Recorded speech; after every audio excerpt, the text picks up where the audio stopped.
Hey, what's up? This is Ronny from Tai Chi by Ronny, coming to you with another episode of Insights from the front seat of my car.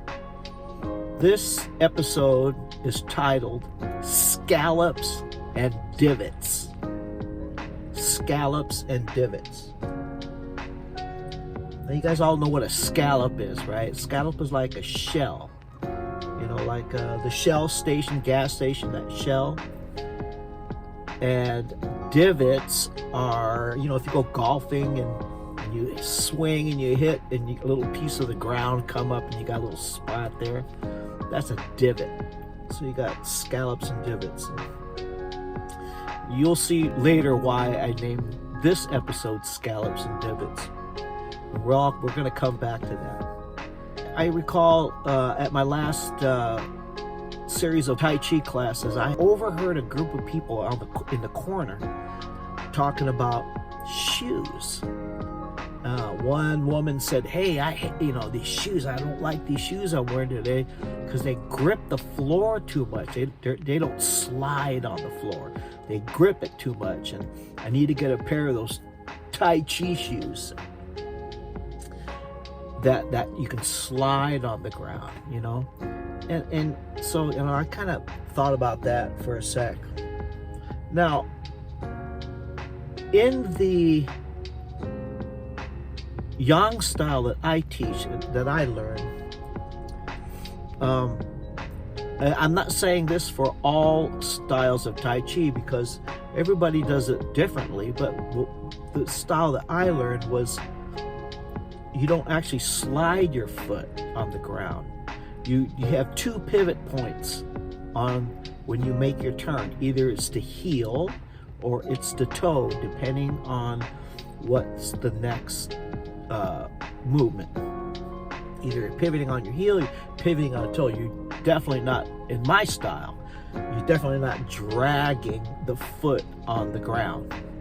I mean, that kind of don't make sense, because if you have weight on your foot and your feet are flat and you turn it, you're gonna hurt your ankle, right? So either you pick the toe up and you pivot on the heel, or you pick the heel up and pivot on the toe. And then this is where the story scallops and divots come up. Okay, so like I said earlier, you know what a scallop is, right? It's a shell. And you know what a divot is? It's that little spot where you golf and it leaves a little hole right here. Okay, now I remember years ago that the Weyerhaeuser company, the lumber company, very large lumber company up in Federal Way, Washington,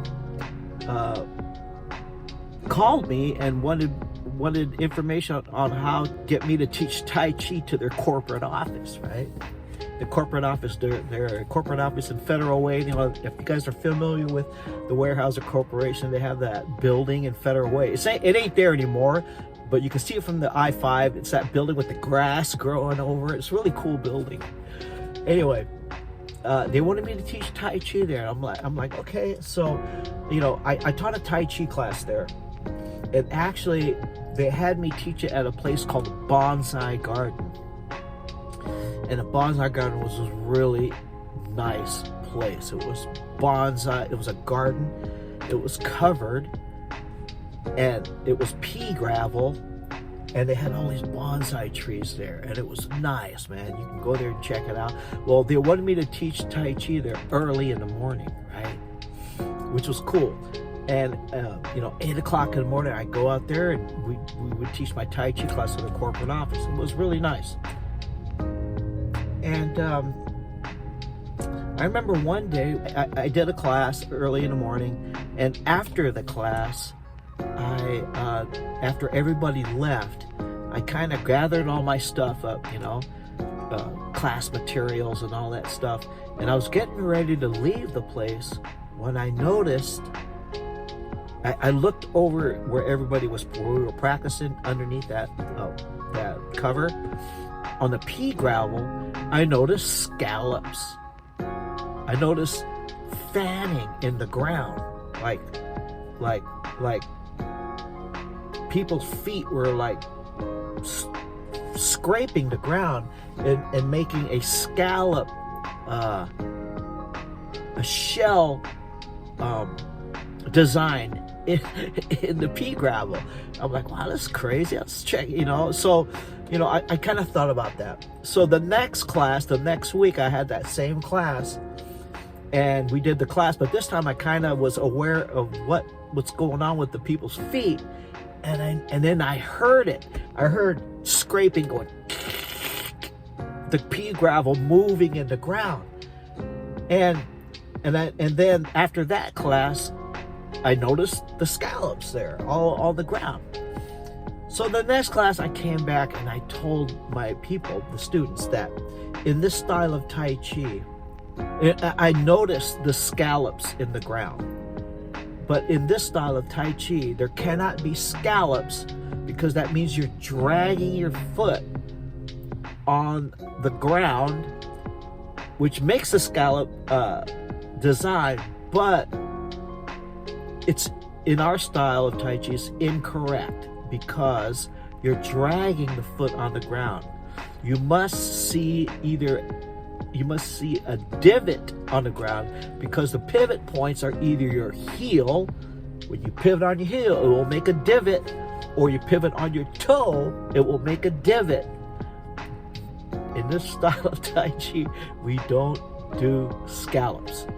So I told everybody that. Now going back to that little group of 5 people talking about shoes, I told them, I said, hey, it isn't about the shoe. It isn't about the sole grabbing on the ground, and the sole is no good because it grabs the ground, it doesn't slide enough. That's should be a non-factor, because either you're pivoting on your heel or you should be pivoting on your toe in this style of Tai Chi that I was taught. Now, different styles, the Chen style, they do this really cool step where they slide it on the ground. They kind of drag their foot. I mean, that's their way of doing it. Cool. I mean, there's nothing wrong with it. That's just the way they do it. Other styles, I see yang systems where they pivot on the toe, but they drag the heel back. We always pivot on the heel and drag the toe up. It isn't about the shoe. It isn't about the sole of the shoe and what the sole is made out, and it's grabbing the ground too much, because you should be either pivoting on your heel, which takes the sole out of the equation, or pivoting on the toe, which takes the sole out of the equation, and leaving only divot marks. No scallops, only divots. And that's the reason why today's episode is called Scallops and Divots, about shoes. Shoes do make a difference when you do Tai Chi, but to me, it's all about the weight of the shoe. You can use heavy shoes like Nikes and Adidas, walking shoes, which is good, but the weight of that shoe is going to be heavier than a Tai Chi shoe or a really light, what do you call those? Those toe shoes. I got like 5 pairs of those, man. Those are really nice. I mean, they're almost like you're barefoot, right? So anyway, so the shoe sole is a non-factor if you're doing this style of Tai Chi Chuan correctly by pivoting on the heel or pivoting on the toe, which will leave either a divot mark by the heel or by the toe, a little round spot. No scallops. If I see the scallop, I know that you're just dragging the foot on the ground. So the sole of the shoe is actually a non-factor when it comes to pivoting on the foot. All right. Thanks a lot for joining me on this episode of Insights from the front seat of my car. You guys take care, and I will see you next time. Peace.